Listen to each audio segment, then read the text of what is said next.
आज का हमारा टॉपिक है जीबीएन प्रोटोकॉल। तो जीबीएन प्रोटोकॉल क्या होता है, ए टू जेड डिस्कशन आज हम लोग करने वाले हैं। तो पहला हमारा पॉइंट है, in the GBN the sender window size is N itself. N हमारा सेंडर विंडो साइज होगा। सेंडर विंडो साइज का मतलब हुआ कि जो बफर कैपेसिटी होगी सेंडर की वो होगी एन।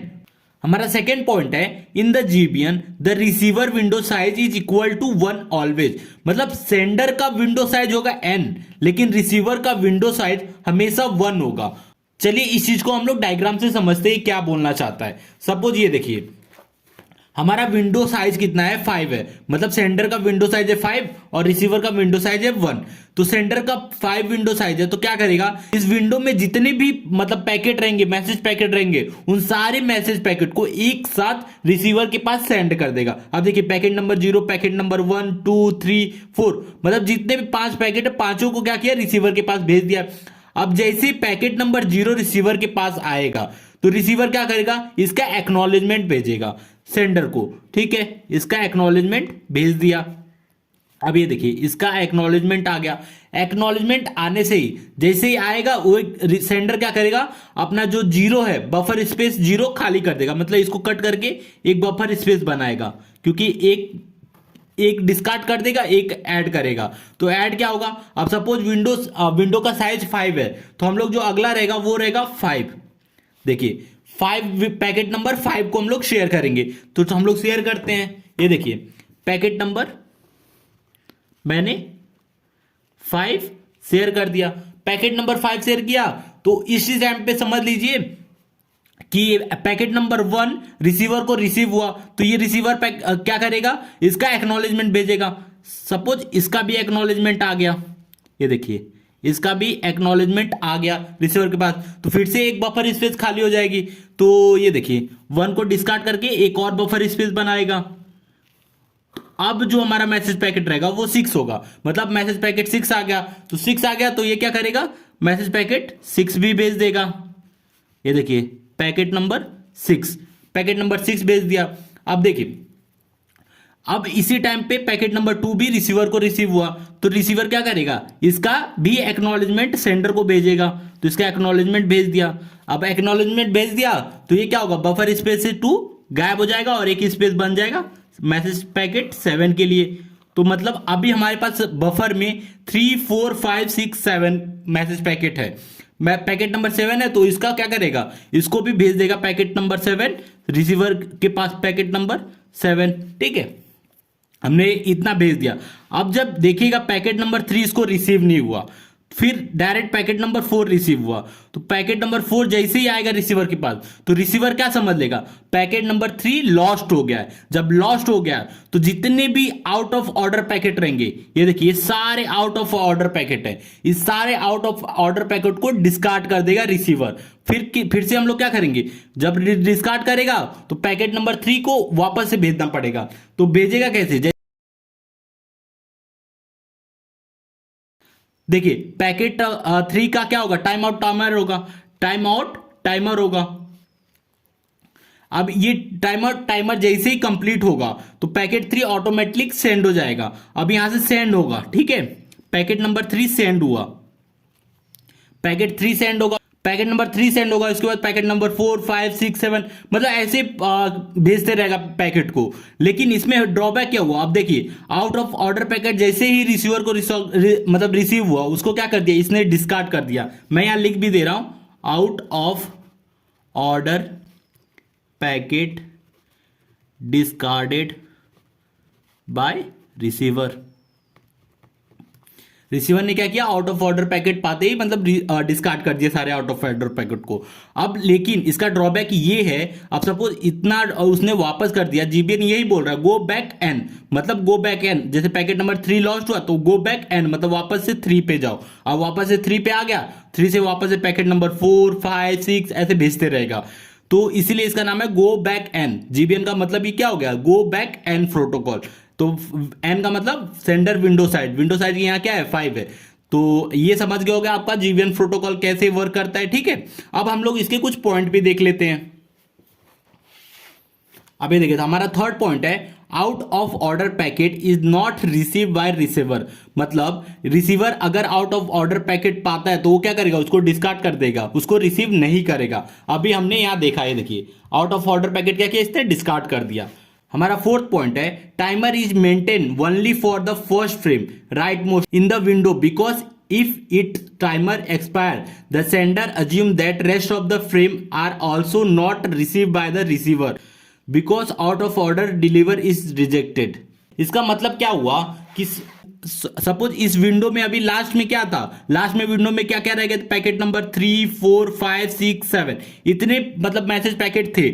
अब इस मैसेज पैकेट में से टाइम आउट टाइमर क्या होगा, राइट मोस्ट, जो सबसे पहला रहेगा ना राइट मोस्ट, उसका ही टाइम आउट टाइमर रहेगा। सपोज इसका अगर एक्नॉलेजमेंट आ जाता है तो टाइम आउट टाइमर क्या हो जाएगा, 4 का हो जाएगा। अगर इसका भी आ जाता है 5 का हो जाएगा। मतलब ऐसे जो पहला वाला राइट मोस्ट रहेगा उसी का हम लोग टाइम आउट टाइमर कैलकुलेट करेंगे। तो यही पॉइंट बोलना चाह रहा है, timer is maintained only for the first frame right most in the window because if it timer expire then sender assume the rest of the frame are also not receive by the receiver. अगर time out timer complete हो जाता तो centre से क्या समझ लेगा कि जितने भी हमारे पैकेट थे वो लॉस्ट हो गए हैं, तो वो क्या करेगा, फिर से अपना मैसेज पैकेट भेज देगा। तो frame are also not receive by the receiver because of out of order delivery is rejected. जो भी एक्स्ट्रा आउट ऑफ पैकेट भेजा जा रहा है वो क्या हो गया, रिजेक्ट हो जा रहा है। अब हमारा फिफ्थ पॉइंट है stop and wait protocol uses independent acknowledgement and acknowledgement number define the number of next expected frame. ये क्या बोल रहा है, stop and wait protocol independent acknowledgement को फॉलो करता है। अब ये इंडिपेंडेंट एक्नॉलेजमेंट क्या होता है, चलिए इसको देख लेते हैं। देखिए एक्नॉलेजमेंट दो तरह का होता है, एक इंडिपेंडेंट एक कॉम्युलेटिव। तो इंडिपेंडेंट का मतलब क्या होता है, पहले ये देख लेते हैं। सपोज सेंडर का विंडो साइज है 3, तो मतलब ये 3 विंडो को, मतलब ये 3 पैकेट को अपने विंडो में रख सकता है, स्टोर कर सकता है। तो इसने तीनों भेजा। अब जब से रिसीवर के पास भेजा तो रिसीवर ने हर एक पैकेट का एक एक्नॉलेजमेंट भेजा, मतलब इंडिपेंडेंट एक्नॉलेजमेंट भेजा। तो इसीलिए इसको बोलते हैं इंडिपेंडेंट एक्नॉलेजमेंट। अब देखिए कॉम्युलेटिव में क्या होता है, सपोज सेंडर का विंडो साइज है 3, तो 0 1 2 इसने मैसेज पैकेट रिसीवर को भेजा। अब जब रिसीवर को 0 1 2 रिसीव हुआ तो उसने क्या किया, तो उसके बाद उसने जो लास्ट वाला पैकेट रिसीव हुआ उसका मतलब 2 तक रिसीव हो गया, तो नेक्स्ट एक्सपेक्टेड फ्रेम क्या होगा, 3 होगा। तो मतलब 3 का एक्नॉलेजमेंट भेज देगा, एक्नॉलेजमेंट नंबर 3। तो मतलब अभी मैंने 2 तक रिसीव कर लिया, अब मुझे 3 चाहिए पैकेट नंबर, ठीक है। तो इस टाइप के जो एक्नॉलेजमेंट होते हैं उसको बोलते हैं कॉम्युलेटिव एक्नॉलेजमेंट। अब देखिए कॉम्युलेटिव में क्या होता है, अब सपोज 1 फ्रेम लॉस्ट होगा, फ्रेम नंबर 1 लॉस्ट हो गया, तो एक्नॉलेजमेंट नंबर 1 जाएगा, ठीक है, 2 नहीं 3 नहीं जाएगा, एक्नॉलेजमेंट नंबर 1 जाएगा। मतलब जो आउट ऑफ ऑर्डर पैकेट रहेगा वो डिस्कार्ड कर दिया रिसीवर ने, इसलिए एक्नॉलेजमेंट नंबर 1 जाएगा। तो इंडिपेंडेंट कॉम्युलेटिव आप समझ गए होंगे। तो जो हमारा स्टॉप एंड वेट प्रोटोकॉल है, stop and wait ARQ protocol है, वो इंडिपेंडेंट एक्नॉलेजमेंट को फॉलो करता है। और जो हमारा GBN होता है वो कॉम्युलेटिव एक्नॉलेजमेंट को फॉलो करता है, ठीक है। GBN uses cumulative acknowledgement and acknowledgement define the number of next expected frame. मतलब जो हमारा एक्नॉलेजमेंट का नंबर रहेगा वो हमें क्या बताएगा कि हमें नेक्स्ट फ्रेम चाहिए, ठीक है। जैसे यहाँ एक्नॉलेजमेंट 3 है तो मतलब इसको फ्रेम नंबर 3 चाहिए। हमारा 7th पॉइंट है acknowledgement timer less than equal to time out timer. जो एक्नॉलेजमेंट का टाइम रहेगा, ठीक है, वो हमेशा छोटा रहेगा या उसके बराबर रहेगा टाइम आउट टाइमर के। अब हमारा 8th पॉइंट है in the GBN the window receiver size equal to 1 always irrespective of window sender size. मतलब सेंडर के विंडो साइज की तुलना में जो विंडो रिसीवर साइज रहेगा वो हमेशा 1 रहेगा। हमेशा विंडो रिसीवर साइज क्या होगा, 1 होगा। अब हमारा 9th पॉइंट है window sender size is calculated based on the following formula. अगर हम लोग को विंडो सेंडर साइज कैलकुलेट करना है तो उसके लिए एक फॉर्मूला है, window sender size plus window receiver size less than equal to available sequence number. Available sequence number को हम लोग क्या बोलते हैं, ASN शॉर्ट फॉर्म में लिखते हैं। तो रिसीवर साइज तो फिक्स है 1 रहेगा, तो विंडो सेंडर साइज क्या हो जाएगा, less than equal to available sequence number -1। तो ये हो गया formula window sender size calculate करने का। अब हमारा 10th पॉइंट है the efficiency of GBN protocol is, efficiency का फॉर्मूला क्या होता है, efficiency is equal to useful time divide by total time और राउंड ट्रिप टाइम। तो राउंड ट्रिप टाइम को हम लोग क्या बोलते हैं, टोटल टाइम भी बोलते हैं। तो इफिशियंसी क्या हो गया, यूजफुल टाइम कितना हो जा रहा है, देखिए विंडो सेंडर साइज को हम लोग एन को क्या बोलते हैं, विंडो सेंडर साइज, तो n into transmission delay of frame, मतलब जितना टाइम फ्रेम को लिंक पे रखने में लग रहा है उसको बोलते हैं ट्रांसमिशन डिले। तो इससे मल्टीप्लाई करेंगे विंडो सेंडर साइज, तो हमें क्या मिल जाए, ये हमारे यूजफुल टाइम है, क्योंकि यहाँ विंडो एक साथ और लिंक पे जा रहा है ना, पूरे विंडो को एक साथ भेजते हैं, ये हमारा, इसलिए हमारा ये यूजफुल टाइम हो गया।